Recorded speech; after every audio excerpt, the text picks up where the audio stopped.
तो सीधा सवाल आज चल रहा है और सीधा सवाल में हमारे साथ मौजूद हैं बीजेपी नेता अमित अग्रवाल और कांग्रेस से हमारे साथ हैं उज्जवल अरोड़ा। इनसे आज हम जानने की कोशिश कर रहे हैं कि आखिर ये राजनीति जो हमारे देश में चली आ रही है, खरीद फरोख्त की राजनीति, दल बदल की राजनीति, ये सब राजनीति जनता के हितों के लिए कब होगी? सिर्फ सरकार बनाने और सरकार गिराने तक ये राजनीति क्यों सिमट कर रह जाती है? आऊंगा मैं आपके पास, सबसे पहले आपके पास आऊंगा। कांग्रेस से हमारे साथ उज्जवल जी हैं। उज्जवल जी, आपसे सवाल जानना चाहूंगा। 10 तारीख को फ्लोर टेस्ट होना है, सदन में बहुमत साबित करने के लिए आप लोग जा रहे हैं। अगर बहुमत साबित हो जाता है तो उसके बाद आप लोगों की क्या रणनीति रहने वाली है? जो कार्यक्रम 4 वर्षों से चल रहा है वही चलता रहेगा। उत्तराखंड की उन्नति के लिए काम होता रहेगा, काम चल रहा है, पूरा विकास उत्तराखंड का हो रहा है और आगे भी ऐसे ही चलता रहेगा। और 6 महीने बाद दोबारा चुनाव आप देख लीजिएगा, उत्तराखंड में दोबारा से कांग्रेस सरकार आ रही है हरीश रावत जी की। यही वजह रही कि बीजेपी जल्दी से जल्दी सत्ता पाने के लालच में ये नैतिकता का जो पतन करके सरकार गिराने की कोशिश की गई है, सब बीजेपी का षड्यंत्र है। क्योंकि बिहार के नतीजे, दिल्ली के नतीजे दिखा चुके हैं कि मोदी जी की लोकप्रियता खत्म हो चुकी है और बीजेपी अब कहीं सत्ता में नहीं आ रही। अमित जी, आपका षड्यंत्र बता रहे हैं उज्जवल जी, कांग्रेस आपका षड्यंत्र बता रही है, आप लोग षड्यंत्र रच रहे हैं, इसीलिए सरकार गिराई गई और अब सरकार बनाने की कोशिशें की जा रही हैं। अपना और गाली दे, अपने विधायक इनसे संभाले नहीं जा रहे हैं और ये बीजेपी को गाली दे रहे हैं। अपने विधायकों को रोकने के लिए 25-25 लाख रुपए का अभी स्टिंग ऑपरेशन आपके सामने आया है। हमारे विधायक अपने विधायकों को रोकेंगे तो इनका घर ठीक रहेगा, तो बहुमत रहेगा इनका। विधायकों ने आपस की बातचीत करी है तो बागी हो चुके, तो कांग्रेस के खिलाफ बोलेंगे और बीजेपी के सिखावे में आके अमित जी और उज्जवल जी, आप लोगों को रोकना चाहूंगा क्योंकि इस वक्त हमारे साथ उत्तराखंड के समाजवादी पार्टी के प्रदेश अध्यक्ष सत्यनारायण सचान जी जुड़ चुके हैं। सत्यनारायण जी, सीधा सीधा सवाल आज इंडिया क्राइम ये जानने की कोशिश कर रहा है कि जिस तरीके से आज हम 40 दिनों से उत्तराखंड के हालात देख रहे हैं, उत्तराखंड की राजनीति के हालात देख रहे हैं, दल बदल की राजनीति देख रहे हैं, खरीद फरोख्त की राजनीति देख रहे हैं, क्या ये राजनीति जनता के हितों के लिए नहीं की जा सकती? देखिए, उत्तराखंड ने जो पॉलिटिकल, मैं तो कहूंगा इट इज ए पॉलिटिकल वार इन उत्तराखंड जी। और इस पॉलिटिकल वार में लोकतंत्र की जितनी भी मर्यादाएं, संवैधानिक जितनी भी मर्यादाएं भारतीय जनता पार्टी और कांग्रेस के नेताओं ने तार तार की हैं जी। कांग्रेस की ये जिम्मेदारी थी कि उनके जो नाराज थे, फ्लोर मैनेजमेंट की जिम्मेदारी सत्ताधारी दल की होती है जी। कांग्रेस 18 तारीख को फेल हुई, इसमें उसका फायदा एक षड्यंत्र के तहत भारतीय जनता पार्टी ने उठाया और भारतीय जनता पार्टी ने उन 9 विधायकों को राज्यपाल महामहिम से मिलवा करके एक बीजेपी रूलिंग स्टेट में हरियाणा और राजस्थान ले गए, जहां कैप्टिविटी में रखा गया जी।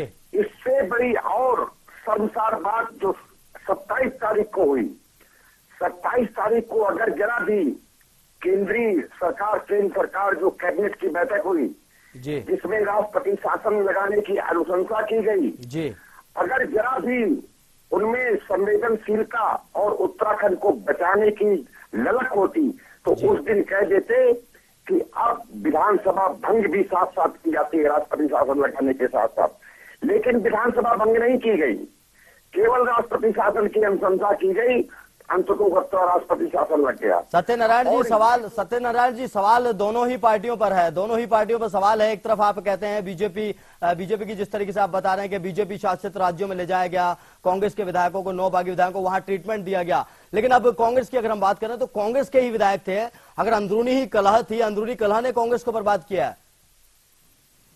नहीं, बिल्कुल आप सही कह रहे हैं कि ये जो अंदरूनी कलह थी, ये जिम्मेदारी किसकी? कांग्रेस की थी जी। और वास्तविकता क्या है, मैं बताना चाहता हूं कि राज्य बन जाने के बाद इस तरीके से यहाँ भ्रष्टाचार के मुद्दे उजागर हुए हैं। दूसरा जो सबसे बड़ा दुर्भाग्य रहा है जी, उत्तराखंड में राज्य बन जाने के बाद भी जो विपक्ष रहा है, चाहे कांग्रेस रहा हो विपक्ष के रूप में, चाहे बीजेपी रही हो, ये मित्रवत विपक्ष रहा है और दोनों सत्ताधारी दल प्लस सचान जी हमारे साथ दोनों दलों के नेता हैं, बीजेपी नेता भी हमारे साथ मौजूद हैं और कांग्रेस नेता भी हमारे साथ मौजूद हैं। ये आपके सवालों के जवाब दे सकते हैं, आप सीधे सीधे इनसे सवाल पूछ सकते हैं। नहीं, मैं पहला सवाल पूछना चाहता हूं बीजेपी और कांग्रेस दोनों से जी कि आप संख्या बल आपके पास इतना नहीं है जी कि आप अकेले अपनी सरकार बना सकते हैं, तो केवल और केवल आप खरीद फरोख्त का सहारा लेकर के चाहे टीचर सरकार बनाए या भारतीय जनता पार्टी सरकार बनाए। दूसरा, बहुजन समाज पार्टी के जो 2 विधायक, ये कौन सा ऐसा फैक्टर हो गया कि आज वो बीजेपी की बात कर रहे हैं, अभी कांग्रेस की वोट में बैठे हुए थे। मैं इन दोनों लोगों से पूछा, कौन सी इंग्रेडिएंट है आपके पास? केवल एक ही तरीका है, आप खरीद फरोख्त करेंगे और करके ही सरकार बनाएंगे। ये मेरा प्रश्न है दोनों नेताओं से। जी अमित जी, ये खरीद फरोख्त की तो बात इसलिए नहीं है कि सिंगल लार्जेस्ट पार्टी इस समय 28 विधायकों के साथ भाजपा है और भाजपा सिंगल लार्जेस्ट के नाते ही सरकार बनाने की अधिकारी है और 9 तो विधायक इनके अयोग्य घोषित किए जा चुके हैं कांग्रेस के, इसलिए कांग्रेस 27 के साथ है। तो खरीद फरोख्त की तो आवश्यकता ही नहीं है बीजेपी को सरकार बनाने के लिए। राज्यपाल नहीं तो अमित जी एक बात तो बताइए कि जो 9 बागी विधायक थे उन्हें क्यों लेकर जाया जा रहा है दूसरे राज्यों में, वहां उन्हें बिठाकर ट्रीटमेंट दिया जा रहा है? 2-2 दिन राजस्थान में रह रहे हैं बागी विधायक कांग्रेस के। वो अपनी मर्जी से गए हैं, कांग्रेस के लोग हैं, वो बीजेपी अपनी मर्जी से अगर जाते तो 1 विधायक जाता, 2 विधायक जाते, ये सभी विधायक पहुंच गए थे राजस्थान। जब वहाँ छुट्टी हो गई, विधानसभा जो है वहाँ राष्ट्रपति शासन हो गया जी, तो विधायकों की मर्जी है कहीं घूमे। हम लोग को यहाँ छुट्टी उनके साथ बीजेपी नेता फिर क्या कर रहे थे? मसूरी देहरादून घूमने जाते हैं जी। और बीजेपी में पहले उनमें से कुछ विधायकों को भड़काया गया, उन्हें लुभावन देख के पैसे का मोह दिखाकर उन्हें तोड़ा गया। अमित जी आपसे सवाल पूछूंगा मैं, देखिए क्या कांग्रेस इतनी कमजोर है जिससे भ्रष्टाचार के आरोप नहीं? अमित जी आपसे पूछूंगा, जिससे भ्रष्टाचार के आरोप कांग्रेस पर लगातार लगते रहे हैं, जिससे भ्रष्टाचार मुक्त भारत की बात करते रहे प्रधानमंत्री नरेंद्र मोदी, उस भ्रष्टाचार को आप सही साबित कर रहे हैं। आप कह रहे हैं कि उन्हें खरीदने की कोशिश की गई और वो खरीद गए। तो आपने क्या किया? आपके साथ क्यों चले गए? रावत ने खरीदे, 9 के 9 विधायक आपने खरीदे, आपके साथ गए। वो उनसे नाराज है, अपना घर छोड़ कर गए हैं। वो उन्हें मुख्यमंत्री पद का लालच, घर का बेटा नाराज हो जाता है, पैसों का लालच है, क्या आप उन्हें दिल्ली ले आते हैं? घर छोड़ कर चला जाता है, वही कांग्रेस के साथ हो रहा है। हमने उनको कोई दावत नहीं दी है, हमने कोई अपने आप उन्हें अपनी गाड़ी में बैठा के ले जा रहे हैं। अमित जी एक और सवाल, चलिए हम मान लेते हैं कि आपके विधायकों को खरीदने की कोशिश की गई और वो खरीद भी गई, चलिए मान लेते हैं हम। लेकिन अब जो विधायक बचे हुए हैं 24 विधायकों को नजरबंद करके रखा गया है ताकि वो किसी से ना मिल पाए, किसी से फोन पर बात ना कर पाए, वो सीधे विधानसभा आएंगे। इसके पीछे क्या मायने निकाले जाएं? भारतीय जनता पार्टी साबित कर चुकी है वो खरीद फरोख्त की राजनीति करती है, वो जानती है अब सरकार में नहीं आएगी दोबारा। सवाल मैं ये पूछ रहा हूँ कि विधायकों को नजरबंद क्यों किया गया? वालों को धमकाया, जब एक दिन बाद फ्लोर टेस्ट होना है तो कांग्रेस को अभी डर है कि 24 में से भी कुछ लोग चले जाएंगे। नहीं, उन्हें डर इस बात का कि धमकाकर उनके घर वालों को दबाव बनाकर कहीं उन्हें। उज्ज्वल जी कांग्रेस पर सीधा सीधा सवाल है कि कांग्रेस के अंदर की जो गुटबाजी है वो शायद प्रदेश के साथ भी मजाक कर रही है और कांग्रेस के साथ भी मजाक कर रही है। पहले आपके 9 विधायक भाग जाते हैं, उसके बाद आपको 24 विधायक जो बचे हुए हैं, आप 24 विधायकों को नजरबंद करते हैं, इसके पीछे क्या समझा जाए? 9 विधायकों को जिस तरीके से कोई उन्हें खरीद ना ले। अगर मान लीजिए आपको लगता है कि आपको अपने विधायकों पर भरोसा है तो आपको पता होगा कि भाई जहां जाना है विधायकों को घूमे, पूरा भरोसा है, मतलब नहीं आप नजरबंद करके क्यों रखा जा रहा है उन्हें?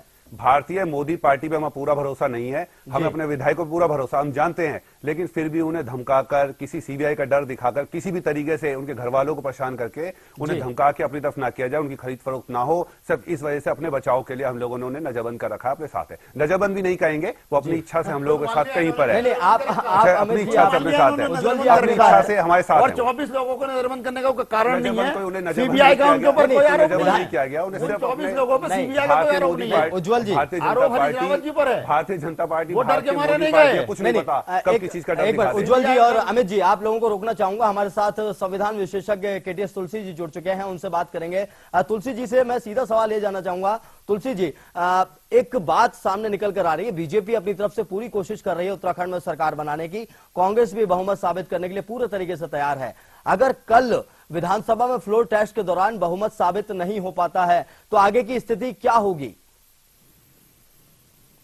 अगर बहुमत साबित हो जाता है जी, तब सुप्रीम कोर्ट द्वारा नेक्स्ट ऑर्डर आएगा जी, जिसके मुताबिक असेंबली बहाल हो जाएगी जी, और सरकार के लिए, सरकार बनाने के लिए मुख्यमंत्री जो अगर कामयाब हो जाते हैं फ्लोर टेस्ट में जी, तो वो दावा पेश करेंगे राज्यपाल को जी, सरकार बनेगी। ये तुलसी जी यहाँ पर हालात थोड़े से बदलते हुए नजर आ रहे हैं। समझ में यह आ रहा है कि 9 बागी विधायक थे, उनकी सुनवाई होनी थी, उन पर सारी भाजपा अटकी पड़ी थी, लेकिन उसके बाद सूत्रों के हवाले से इंडिया क्राइम को यह खबर मिल रही है कि भाजपा के जो तमाम विधायक हैं वो शायद सदन में एक साथ इस्तीफा दे सकते हैं। वो स्थिति पैदा हो सकती है जो यूपी में पैदा हुई थी 2001 में? नहीं, अगर ऐसी कोई बात होती है तो जी। सुप्रीम कोर्ट सक्षम है, इसीलिए सुप्रीम कोर्ट ने अपनी निगरानी में असेंबली का सेशन बुलाया है, ये जानते हुए जी। कि कोई ना कोई गड़बड़ कर सकता है। जी तुलसी जी, सवाल हम आपसे ये जानना चाहेंगे, मान लीजिए विधानसभा भंग करने की कोशिश की जाती है, बीजेपी के तमाम विधायक एक साथ इस्तीफा दे देते हैं, तो ऐसे में क्या स्थिति बनेगी सदन की? क्या सरकार बन पाएगी या फिर चुनाव होंगे या क्या क्या कुछ होगा? ये हाइपोथेटिकल सवाल हैं जी कि कोई रिजाइन करता है नहीं करता है, इसके बारे में कुछ अभी कहना मुश्किल है। ऐसी स्थिति आमतौर पे नहीं होनी चाहिए। जी। अगर दोनों में से एक पार्टी ने जीतना है, दूसरे ने हारना है, तो ये एक पार्लियामेंट्री सिस्टम का सिस्टम है, चलता रहता है। हार जीत इलेक्शन के बाद जी ऐसा है। जी तुलसी जी, बीजेपी नेता मेरे साथ मौजूद हैं, अमित अग्रवाल। अमित जी, आपके पास आऊंगा कि आप लोग जिस तरीके से आप सरकार बनाने के तमाम दावे कर रहे हैं, पूरा का पूरा जोश दिखाई दे रहा है भाजपा के अंदर, अगर इस तरीके की स्थिति जो सूत्रों के हवाले से इंडिया क्राइम को खबर मिल रही है कि आप लोग बीजेपी के तमाम विधायक एक साथ इस्तीफा दे सकते हैं, तो ये क्या रणनीति है? मतलब आप चाहते हैं कि उत्तराखंड को सरकार ना मिले? नहीं, ऐसा नहीं है, ऐसी कोई रणनीति नहीं है कि एक साथ इस्तीफा देंगे। निश्चित रूप से फ्लोर टेस्ट में हम लोग भाग लेंगे और फ्लोर पर जो भी निर्णय होगा वो मान्य होगा। और ये तुलसी जी ने ठीक कहा है कि उसके बाद सुप्रीम कोर्ट में मामला जाएगा। केवल राष्ट्रपति शासन 2 घंटे के लिए कल उठेगा और उसके बाद फिर लग जाएगा सुप्रीम कोर्ट, उसके बाद जो निर्णय देगी और निश्चित रूप से उसके अनुरूप काम होगा। अब मैंने कहा कि सिंगल लार्जेस्ट पार्टी बीजेपी है जी। अगर कांग्रेस हारती है तो बीजेपी को न्योता मिलना ही है। बिल्कुल फ्लोर टेस्ट की आवश्यकता बिल्कुल नहीं है। न्योता मिलना है और एक अगली सरकार का भी इंतजार है। केटीएस तुलसी जी हमारे साथ हैं। तुलसी जी, एक आखिरी सवाल आपसे जानना चाहूंगा, अगर ये स्थिति बन जाती है कि 9 बागी विधायकों पर फैसला कुछ आना नहीं है, 12 जुलाई तक फैसला टल गया है, 61 में अगर यहाँ पर सरकार नहीं बन पाती है, किसी की भी सरकार नहीं बन पाती है, तो इसमें क्या फिर क्या कुछ आगे होगा? नहीं, किसी की सरकार तो बनेगी, एक पार्टी जीतेगी दूसरी हारेगी। नहीं, तो जिस नहीं तरीके हो से सकता अभी कि दोनों बीजेपी हार कह जाएं। रही है, बीजेपी का कहना है कि अगर ये लोग बहुमत साबित नहीं कर पाए तो फिर हमें मौका मिलेगा, और हमें मौका मिलेगा तो ऐसे में 5-6 विधायक इधर उधर हैं और दोनों के पास नहीं है। 61 वाली स्थिति बन रही है इस वक्त विधानसभा की। अगर इनके पास नहीं है तो ये तो फिर इसका मतलब है दूसरी पार्टी की अपनी ये बहुमत साबित कर जाएगी। जी दोनों में से एक तो बहुमत साबित करेगा ना। जी जी ये तो नहीं हो सकता कि दोनों ही नहीं करें। चलिए, बहुत बहुत शुक्रिया हमारे साथ जुड़ने के लिए तुलसी जी, इस पूरे मुद्दे पर हमसे बात करने के लिए। तो हमारे साथ बीजेपी नेता, कांग्रेस नेता, दोनों नेता मौजूद हैं। कांग्रेस नेता के पास मैं पहुंचूंगा। उज्जवल जी, हरीश रावत की प्रेस कॉन्फ्रेंस आती है, हरीश रावत बड़े रुआब में, मतलब एक गुस्से वाले लहजे में साफ तौर पर कहते हैं कि जो ब्लैकमेलिंग का काम कर रहे थे उनके खिलाफ एक अभियान चलाया जाएगा, उनके खिलाफ एक कड़ी कार्रवाई की जाएगी। आखिर किन की तरफ इशारा था हरीश रावत का? बागी विधायकों के लिए जिन्हें भाजपा ने लालच देकर एक षड्यंत्र रचा है सरकार गिराने के लिए, उनके खिलाफ अभियान बिल्कुल चलाया जाएगा। पूरी जांच की जाएगी, क्या वजह रही, किस वजह से उनमें कुछ क्या डर बैठाया गया, क्या खरीद फरोख्त हुई, उसके लिए बिल्कुल जांच की जाएगी सरकार बनने पे। बिल्कुल जांच की जाएगी, लेकिन सवाल यही है कि जांच किनकी तरफ की जाएगी। अगर हम उनकी बातों के मायने निकालें तो कई मायने निकलते हैं। एक तरीके से ये मायना भी निकलता है कि जिन्होंने स्टिंग किया उन पत्रकारों की तरफ भी बिल्कुल उनके लिए भी, उनकी भी जांच की जाएगी कि किन्होंने नहीं, सीबीआई अभी जांच कर रही है उज्जवल जी, उस स्टिंग ऑपरेशन की सीबीआई जांच कर रही है, तो आप लोग कैसी जांच करेंगे? उसकी एक अलग जांच? बिल्कुल एक जांच हमारी तरफ से भी होगी, सरकार बिल्कुल सरकार करेगी कि कौन लोग शामिल रहे, और पूरी रिपोर्ट बनाकर हो सकता है सीबीआई को भी दी जाएगी वो, और सीबीआई अपनी तरफ से जो भी कार्रवाई कर रही है वो कर ही रही है।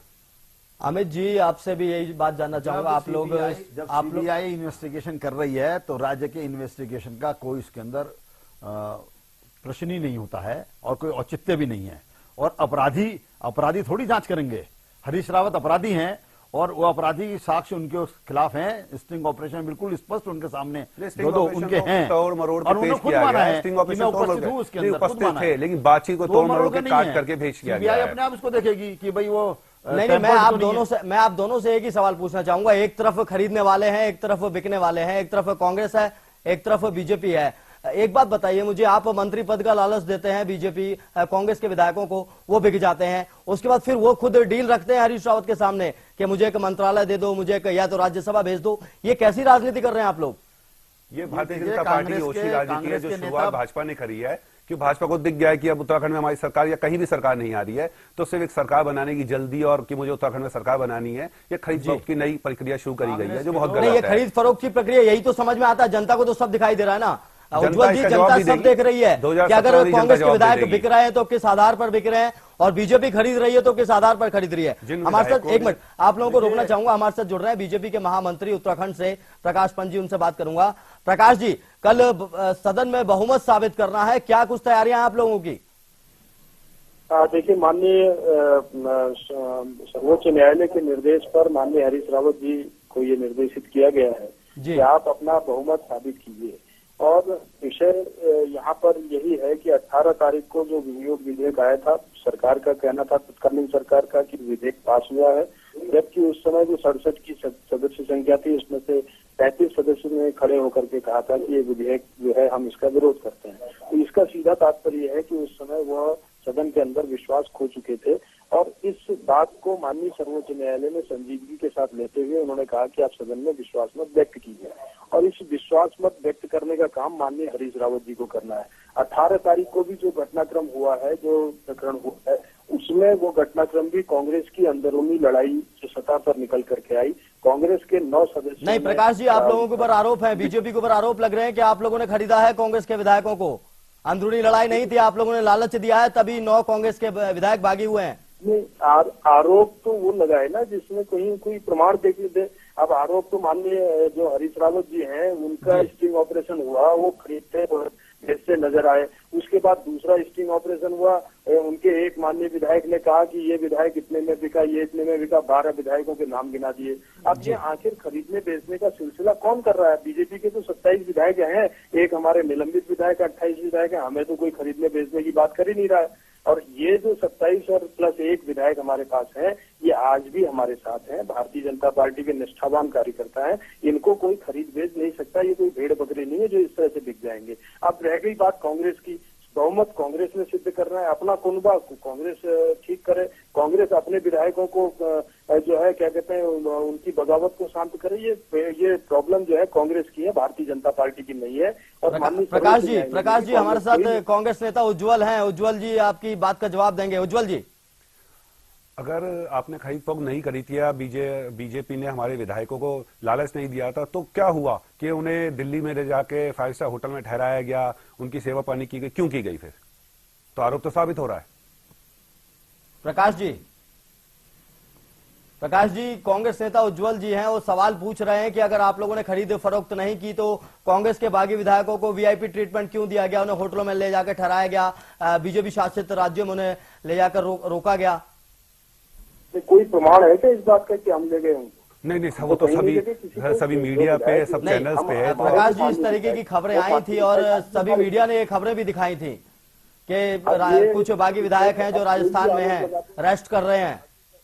ये सज्जन कौन है आरोप लगाने वाले? जी उज्जवल जी है, ये कांग्रेस नेता है, हमारे साथ मौजूद है स्टूडियो में। प्रकाश जी, हाँ जी उज्जवल जी है, ये हमारे साथ कांग्रेस नेता है, स्टूडियो में हमारे साथ मौजूद है। कौन है जी? उज्जवल जी।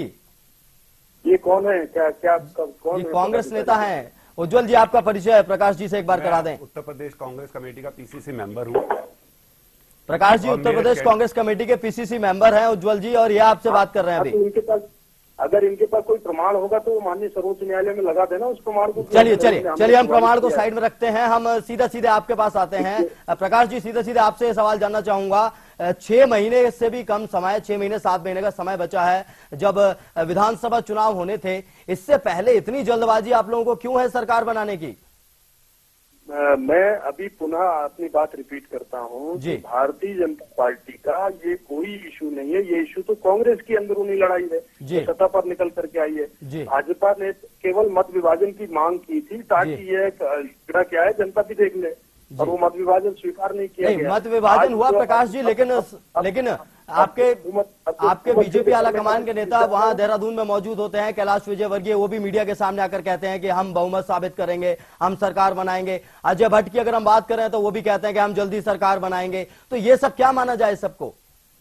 भाई बहुमत किसके पास है ये तो कल पता चल जाएगा। जी। और इसमें जहां तक खरीद फरोख्त वाला विषय है, ये कांग्रेस ही खरीद फरोख्त कर रही है, उनकी स्टिंग ऑपरेशन आ रहे हैं, उनकी सीडियां आ रही हैं, ये सब कुछ कांग्रेस का है। यहाँ भाजपा से कोई लेना देना नहीं। कहीं भाजपा के एक पदाधिकारी का या किसी एक का नाम ले सकते हैं क्या? अब जब इतना बड़ा प्रकरण हो गया, माननीय सर्वोच्च न्यायालय ने उस प्रकरण पर दखल दिया है, तो स्वाभाविक तौर पर हमारा राष्ट्रीय नेतृत्व हमें दिशा निर्देशन प्रदान करेगा। उसमें क्या गलत है? राष्ट्रीय पार्टी है, राष्ट्रीय नेता हमारे पास आते हैं, हमारे प्रभारी होते हैं, हमारे राष्ट्रीय महामंत्री होते हैं। जी। ऐसा विषय तो है नहीं कि जिसमें जो है कांग्रेस खरीद फरोख्त कर रही तो बीजेपी भी कर रही है। ऐसा विषय कहीं से कहीं तक नहीं है। भारतीय जनता पार्टी के 27 मेंबर हैं, एक भी निलंबित सदस्य हैं। प्रकाश जी, एक आखिरी सवाल आपसे जानना चाहूंगा, आखिरी और सीधा सा सवाल यह है कि सूत्रों के हवाले से इंडिया क्राइम को यह खबर मिल रही है कि विधानसभा भंग करने की कोशिश बीजेपी की तरफ से की जाएगी। अगर ऐसे हालात होते हैं तो क्या ऐसा होने वाला है?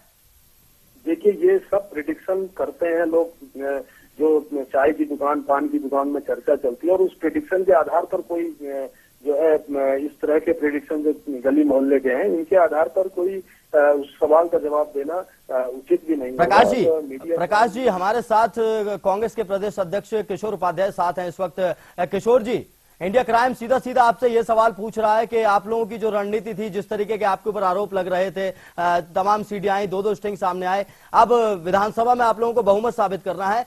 हरीश रावत आज कह रहे थे कि आप बहुमत साबित करने के बाद एक अभियान चलाने वाले हैं। कौन सा अभियान चलाने वाले हैं? तो शायद तकनीकी दिक्कतों से हमारे साथ किशोर उपाध्याय नहीं जुड़ पाए, लेकिन प्रकाश पंत हमारे साथ हैं, उनसे हम बात कर रहे थे। प्रकाश पंत जी, सवाल यही मैं कर रहा था आपसे कि आखिर अगर 2001 वाली स्थिति जो उत्तर प्रदेश में पैदा की गई थी, 100 विधायकों ने एक साथ इस्तीफा दिया था, क्या यही स्थिति उत्तराखंड में आप लोग पैदा कर सकते हैं? प्रकाश जी, शायद तकनीकी दिक्कतों से हमारा संपर्क प्रकाश पंत जी से भी टूट गया है, लेकिन बहुत बहुत शुक्रिया हम कहेंगे उनका, क्योंकि उन्होंने अपनी प्रतिक्रिया दी। आपके पास आऊंगा उज्जवल जी, आपके ऊपर सीधे सीधे आरोप हैं, क्योंकि अभी प्रकाश जी भी बता रहे थे कि बीजेपी के किसी भी नेता की कोई सीडी सामने आई है, कोई भी सीडी सामने नहीं आई, कोई भी तथ्य सामने नहीं आए, तो आरोप कटघरे में आप ही लोग हैं। अगर आप सरकार बना भी लेते हैं तो भी हरीश रावत की सीबीआई जांच चलती रहेगी, आप लोग कटघरे में रहेंगे। हमें पूरा विश्वास है सीबीआई जांच में हरीश रावत जी निष्पक्ष रूप से अगर कार्रवाई की जाती है तो निर्दोष साबित होंगे। और कैसे निर्दोष साबित होंगे? उसमें साफ तौर पर उस वीडियो में दिखाया जा रहा है कि हाँ, हरीश रावत बात कर रहे हैं, विधायकों को खरीदने की बात हो रही है। उससे पहले की अगर हम बात करें उज्जवल जी, स्टिंग ऑपरेशन से पहले की अगर हम बात करें, 9 बागी विधायकों ने जब बागी हुए थे, उसके बाद ये बात सामने आई थी कि बहुगुणा भी मिले थे, हरक सिंह रावत भी मिले थे जाकर, फिर बात बन गई थी जी एक राज्यसभा की सीट दे दी जाएगी, एक मंत्रालय दे दिया जाएगा, ये सब बातें हुई थी, लेकिन फिर बात बिगड़ गई थी। इन सब बातों से यही समझ आता है कि सिर्फ एक मंत्री पद मिल जाता है, लालच हो जाता है और आप सरकार बनाने में चल देते हैं, और नहीं मिलता है तो आप सरकार हटा देते हैं। शायद बीजेपी की तरफ से उन्हें ऑफर कुछ बड़ा होगा, हम लोग तो यही तो मैं जानना चाह रहा हूं, कांग्रेस अगर सरकार बनाती है, इस बात की क्या गारंटी हम रखें कि दोबारा आपके जो विधायक हैं वो बागी नहीं होंगे, किसी और लालच में नहीं आएंगे? नहीं, हमारे कांग्रेस के विधायक बागी नहीं होने वाले, जिन्हें भी सत्ता का 9 बागी हो चुके हैं उज्जवल जी, 9 बागी हो चुके हैं, आपके सामने हैं, हो चुके लालच में आ गए हैं। उन्हें अब की बार जनता सबक सिखा देगी। 6 महीने बाद चुनाव है, जनता दिखा देगी। उज्जवल जी, आपको रोकूंगा, हमारे साथ उत्तराखंड से प्रदेश कांग्रेस अध्यक्ष किशोर उपाध्याय जुड़ रहे हैं। किशोर जी, आज सुप्रीम कोर्ट का बड़ा फैसला आया है और आप लोग फ्लोर टेस्ट में कल जा रहे हैं, क्या कुछ तैयारियां आप लोगों की? नहीं, हमारी उसमें क्या तैयारी होनी है, हमारे पास हमारे 33 विधायक हैं, और जबकि अब विधानसभा में बहुमत के लिए 31 विधायकों की जरूरत है, तो हमारे पास हम कल जीतेंगे विधानसभा में, हमारा बहुमत है, पटना पर विश्वास में जीतेंगे हम। तो किशोर जी, एक और सवाल आपसे पूछना चाहूंगा। हरीश रावत और आप भी वहां मौजूद थे, प्रेस कॉन्फ्रेंस एक की जा रही थी आप लोगों की तरफ से, और ये कहा जा रहा था, हरीश रावत ने ये कहा कि अभी हम 10 मई के बाद जो भी परिणाम आते हैं उसके बाद हम एक अभियान चलाएंगे उन लोगों के खिलाफ जो ब्लैकमेलिंग कर रहे थे, उन लोगों के खिलाफ जो बरगलाने की कोशिश कर रहे थे। किसकी तरफ इशारा था आप लोगों का? नहीं, हम लोग निश्चित रूप से जो उत्तराखंड की गरिमा है, गौरव है, उसी के अनुसार यहाँ की राजनीति भी होनी चाहिए। उसका अभियान हम पूरे प्रदेश भर में चलाएंगे, और हम कल से उसकी शुरुआत करेंगे जब ये विधानसभा में बहुमत वाला मामला हल हो जाएगा। उसके बाद किशोर जी, आपके ऊपर तमाम आरोप लग रहे हैं। अगर हम बीजेपी से सवाल पूछते हैं तो बीजेपी ये कहती है कि खरीद फरोख्त हम लोगों ने नहीं की, वो जो आपके बागी विधायक थे इसीलिए बागी हुए कि आप लोगों ने सही से काम नहीं किया। अब इस बात की क्या गारंटी मान ली जाए कि अगर आप दोबारा बहुमत साबित कर देते हैं, सरकार बना लेते हैं, तो आपके विधायक बागी नहीं होंगे? ये चोरी और सीनाजोरी वाली स्थिति है। यहाँ भ्रष्टाचार फैलाने का काम भारतीय जनता पार्टी ने किया है। आप मैं पूछना चाहता हूँ उनसे, अगर उन्होंने नहीं, 4 साल से किशोर जी कांग्रेस की सरकार है, कांग्रेस सरकार में है 4 साल से उत्तराखंड में, तो भ्रष्टाचार बीजेपी कैसे फैला रही है? लगातार कांग्रेस के ऊपर ही आरोप लगे हैं। अगर केंद्र में सरकार बैठी है तो भी कांग्रेस पर ही आरोप लगे हैं, और अगर राज्य की बात करें तो राज्य में भी कांग्रेस पर ही आरोप लगे। अभी 4 साल सरकार थी आप लोगों की। आप 2007 से लेकर के 12 तक जी, आप मध्य प्रदेश से राजस्थान, जी, महाराष्ट्र, दिल्ली, हरियाणा, हर जगह आप देखिए, और केंद्र में भी देखिए किस तरह से भ्रष्टाचार का बोलबाला है। तो ये तो चोरी और नहीं, अभी तक भ्रष्टाचार की अगर हम बात करें तो देखिए, चलिए भ्रष्टाचार को हम एक तरफ रख देते हैं। आप कहते हैं कि भ्रष्टाचार बीजेपी कर रही है, बीजेपी कहती है कि आप लोग कर रहे हैं, लेकिन एक सीधा सा सवाल मैं आपसे ये जानना चाहूंगा, क्या कांग्रेस में इतनी भी एकजुटता नहीं है कि एक थोड़े से लालच में, मंत्री पद के लालच में या पैसों के लालच में आप लोग सरकार गिरा देते हैं, जनता के हितों के साथ समझौता कर लेते हैं? नहीं, देखिए उसमें निश्चित रूप से हम लोग विचार मंथन कर रहे हैं कि जो लोग कांग्रेस विचारधारा में विश्वास रखते हैं वो कभी कांग्रेस नहीं छोड़ेंगे। इन लोगों ने जिस तरह से विजय भावना जी, और उनको क्या नहीं दिया पार्टी ने। अब ये कहना कि अब लालच की कोई सीमा नहीं होती है, लालच की वजह से लोगों ने पार्टी छोड़ दिया और आज निश्चित रूप से वो पछता रहे होंगे, आत्ममंथन कर रहे होंगे। भाजपा भी आत्ममंथन कर रही होगी। नहीं, भाजपा के नेता किशोर उपाध्याय जी हमारे साथ हैं, वो आपकी बातों का जवाब देंगे जिस तरीके के आरोप आप भाजपा पर लगा रहे हैं। अमित जी, आपकी प्रतिक्रिया? बीजेपी ने कोई भ्रष्टाचार नहीं किया है। आज 2 साल पार्टी को सरकार चलाते हुए केंद्र में हो गई, कोई आरोप बीजेपी पर नहीं लगा है। कांग्रेस का पूरा इतिहास भ्रष्टाचार का रहा है, और अभी तो हेलीकॉप्टर अगस्ता सौदा में अपनी जान बचाने के लिए सड़कों पर प्रदर्शन करके दिखा रहे हैं किशोर जी, और उत्तराखंड को बिल्कुल किशोर जी, फिर वही आरोप प्रत्यारोप का दौर शुरू हो गया। जिस तरीके के आरोप आप लगा रहे हैं उसी तरीके के आरोप उल्टा आपके ऊपर लग रहे हैं। लेकिन हम समझने की कोशिश ये कर रहे हैं कि 9 बागी विधायक हुए तो आखिर वो क्यों हुए? जनता के हितों के साथ समझौता क्यों किया गया? क्या कांग्रेस ने उन्हें संभाल कर नहीं रखा गया, या फिर उनकी ऐसी डिमांड्स थी जिन लोगों को आप पूरा नहीं कर पा रहे थे? किशोर जी, शायद तकनीकी दिक्कतों के कारण हमारा संपर्क किशोर उपाध्याय से टूट गया है, लेकिन हमारे साथ जुड़े हुए थे कांग्रेस के प्रदेश अध्यक्ष किशोर उपाध्याय, जो कह रहे थे हमारी पूरी तरीके से तैयारी है, सदन में हम लोग बहुमत भी साबित करेंगे, लेकिन सवाल यही है कि आखिर जनता के हितों के लिए राजनीति कब की जाएगी। उज्जवल जी, फिर से आपसे ही सवाल पूछूंगा। हमारे साथ किशोर उपाध्याय जी नहीं है, लेकिन आपसे सवाल पूछूंगा।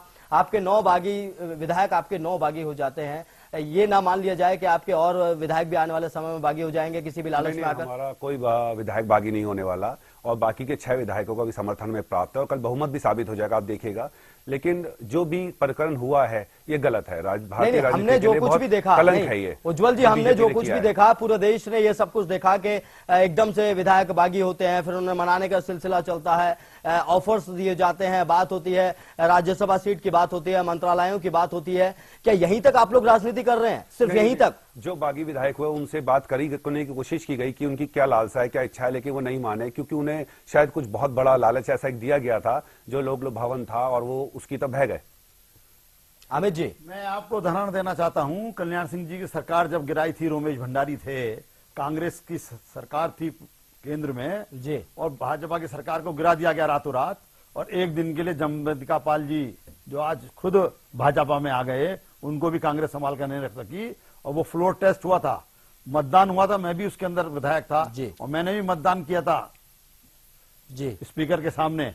बैलेट पेपर से मतदान हुआ था, बॉक्स के अंदर वोट डाला था, तब वो लोकतंत्र की हत्या नहीं थी जी, और सब मान्य सुप्रीम कोर्ट के आदेश से ही वो फ्लोर टेस्ट हुआ था। उज्जवल जी, लोकतंत्र की हत्या तो कांग्रेस ने बहुत बार की है। अगर आप अभी इस वक्त बीजेपी पर आरोप लगा रहे हैं तो कांग्रेस ने तो बहुत बार राष्ट्रपति शासन का इस्तेमाल किया है, आर्टिकल 356 का इस्तेमाल आप लोगों ने कई बार किया है। लेकिन राष्ट्रपति शासन लगाने की उस टाइम एक जरूरत महसूस हुई थी, लेकिन अब की जरूरत नहीं थी। अब की बार तो एकदम इतनी तेजी में राष्ट्रपति शासन लगाया गया, जबकि फ्लोर टेस्ट हो सकता था, लेकिन उसको दरकिनार करके एकदम राष्ट्रपति शासन लगाने की लगाया गया था। रात ही में जगदम्बिका पाल को वो दिला दी गई थी शपथ, एक दिन का मुख्यमंत्री उनको बनाया गया था, राष्ट्रपति शासन लगाया। उसकी फ्लोर टेस्ट की नौबत ही नहीं आने दी, तो फ्लोर टेस्ट तो सुप्रीम कोर्ट के माननीय सुप्रीम कोर्ट के आदेश से हुआ था। वो प्रकरण मेरी बिल्कुल अमित जी और उज्जवल जी, मैं दोनों की बात से मैं सहमत हूं और जानने की यही हम कोशिश कर रहे हैं कि आखिर राजनीति कब होगी। कोई मुद्दे की बात जो आज हम लेकर बैठे हैं और उस मुद्दे का सवाल, उस सवाल का जवाब हमें नहीं मिल पा रहा है, क्योंकि सवाल यही है कि आखिर जनता के हितों के लिए कब राजनीति की जाएगी। अमित जी, आपसे एक और सवाल मैं पूछूंगा। जनता के हित के लिए राजनीति हो रही है कि भ्रष्टाचारी सरकार हटे और ईमानदार सरकार हो, जनता के हित के लिए है। एक आखिरी सवाल आपसे, मैं आखिरी सवाल अमित जी आपसे आखिरी सवाल पूछूंगा। क्या जो अब तक हो रहा है, जिस तरीके से हालात सामने आए हैं, बीजेपी पर आरोप लगे हैं खरीद फरोख्त के, क्या इसका नुकसान आपको 2017 के चुनाव में नहीं होगा? हमारे को कोई नुकसान होने वाला नहीं है। हमने कोई खरीद फरोख्त नहीं की है, कोई खरीद फरोख्त नहीं की है। खरीद फरोख्त खुद अपने लोगों की यही कर रहे हैं। जनता नकार चुकी है भाजपा को दिल्ली बिहार में, और आपकी आप देखिए 2017 में पूर्ण बहुमत से कांग्रेस ने हरीश रावत जी सरकार बनाएंगे, हरीश रावत चुनाव जीत जाएंगे। उज्जवल जी, आपसे एक आखिरी सवाल, आपसे भी आखिरी सवाल, क्योंकि समय की कमी है हमारे पास, और आपसे आखिरी सवाल यही पूछूंगा, क्या इस बात की गारंटी आप लोग लेते हैं, क्या इस बात का आपको पूरा का पूरा भरोसा है कि आप लोग सदन में बहुमत साबित करने के बाद आपके और विधायक बागी नहीं होंगे और खरीदे नहीं जाएंगे और विधायक आपके बिकेंगे नहीं, जिस तरीके के आरोप लगाए जा रहे हैं? नहीं, हमारे बागी जो विधायक हो चुके वो हो चुके, वो भी एक लालच के षड्यंत्र के तहत हुए।